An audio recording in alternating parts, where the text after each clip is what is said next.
Hello, welcome to another episode of Eating Global. I'm David. Today we're going to be showing you how to froth and steam milk. Yes, there is a difference. But anyway, this is a follow-up to our previous video, which is how to make espresso well. That's a good video to check out if you're entering the espresso world. If you're new to espresso, check out that world first. Check out that video before you start with this one. Anyway, so if you've gotten your espresso down and you're ready to froth milk and go on to the next part of the drink, here's where we're at. So the milk is very important. I would suggest something like Fairlife milk. It's an ultra filtered whole milk and it's got a high protein content in it, which is what we want to develop a nice sturdy, firm microfoam. So something like that, or Horizon Organic is another brand I really like. I'll put a picture of that up here, maybe here, somewhere here.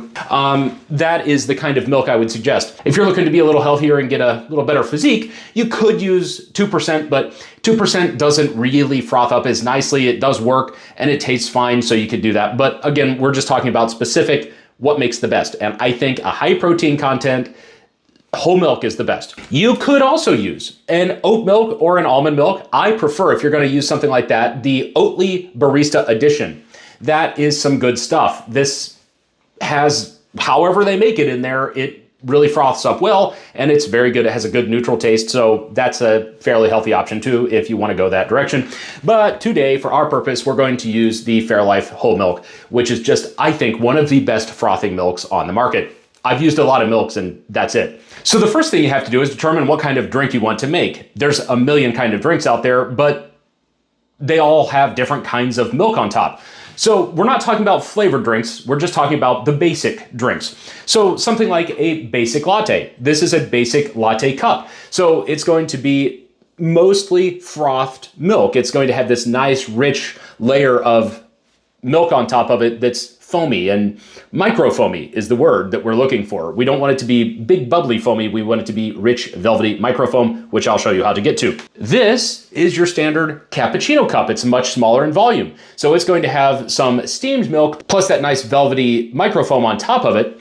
Or you could do something like, in this kind of a vessel, a cortado, where it's just going to be steamed milk and no froth.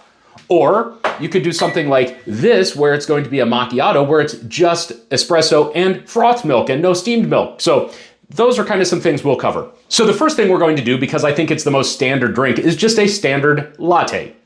No flavor, no nothing, just a latte. The whole thing with creating flavored drinks is a whole different thing, and we'll do that later on. We'll do more videos and even put in the comments, what flavor of drinks do you like, and I'll show you how to make them. But anyway, this is gonna get you started on those. It's much easier to add the flavor than to get to this stage where we are in making the espresso and making the froth. That's the hard part, and then everything else is easy from there. So this is, again, one of those places where if you didn't watch the first video, it's important to do so. So I talked about the espresso machine and what it's doing there in that video. And anyway, your espresso machine, you wanna make sure that it has a nice steam wand on it that creates good high pressure steam.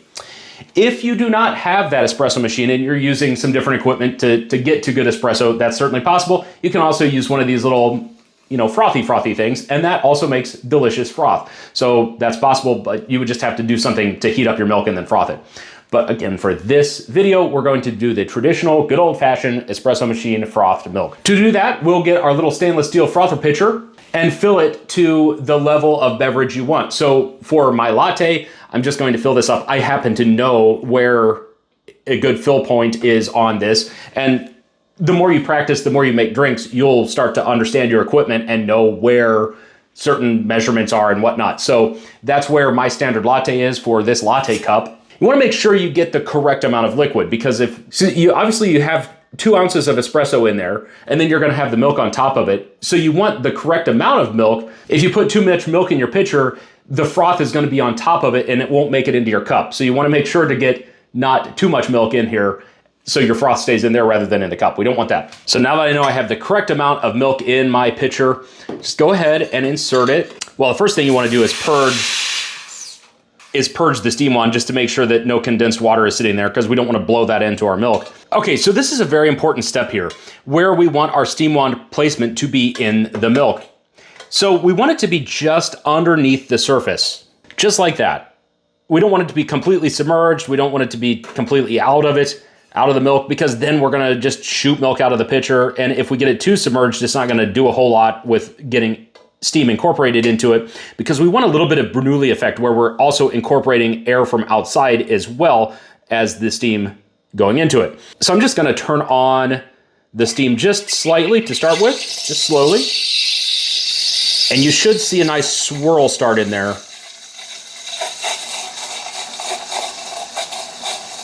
It's kind of gonna just go around in a swirl.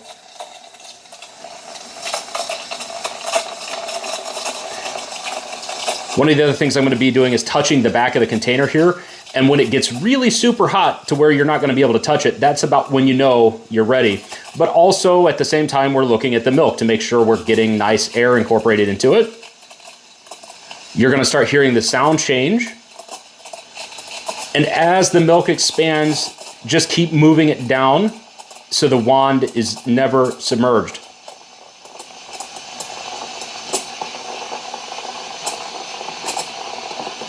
All right, that's about it right there. Now, one of the things we want to do here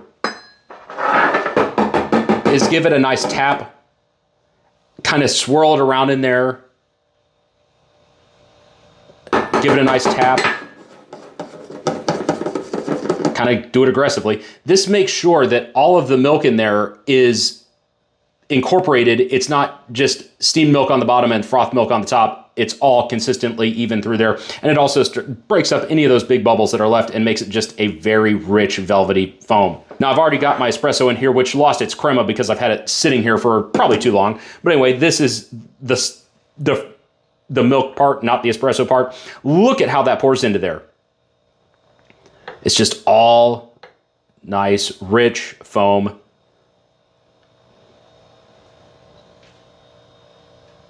Now, if you're a latte art person, good for you. I am not. But anyway, I had the exact amount of foam in there, exact amount of milk, and it's perfect. So there we have a perfect latte. Oh.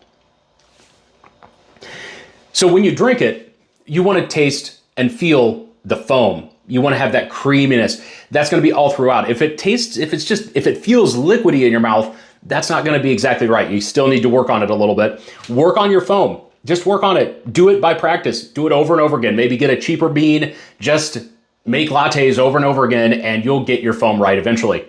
Practice makes perfect. That's a latte. That's frothed and steamed milk. Now, if you want to go on to something like a macchiato, this would be kind of the vessel you would do a macchiato with. So for a macchiato, we're just going to put a tiny, tiny bit, about an ounce of milk in our pitcher here. So the difference here is that this is all going to be a very thick, no liquid portion. It's just all going to be foam. Now, this espresso shot is kind of sad because it's been sitting here for a while, so it's lost its crema, but gotta almost stir all the way out. So it's gonna just go sit on top of here. Like that. You have separation. That is just all frothed milk. So there's the difference. So the next one we'll do is just a cortado. And a cortado is simply steamed milk. So you're gonna see there's no froth, there's no microfoam on it, it's just hot milk. Now how we're gonna do that is go ahead and get the steam wand further submerged in the milk. Something like that. Don't swirl it, don't move it, don't do anything, just get it hot. That's to steam the milk. As you can see, no foam, no nothing. And on top of our very sad espresso shot, because it's been sitting here for a while, we'll just pour in the milk, no foam, no nothing. And there is a cortado. So you see there's no real foam on top. This would also be something like you would make for a flat white with no foam. So there you have it. There's some espresso drinks for you with the different kinds of milk on it. So we've got the steamed and we've got froth and we've got somewhere in between with a latte. So I hope you've enjoyed these two videos on how to get into the espresso game. Leave in the comments if you think there's anything I missed or something you'd like to see different or any future flavors you would like to see me make. I'll certainly love to do that for you. But anyway, enjoy your coffee and I'll see you somewhere around the world on Eating Global.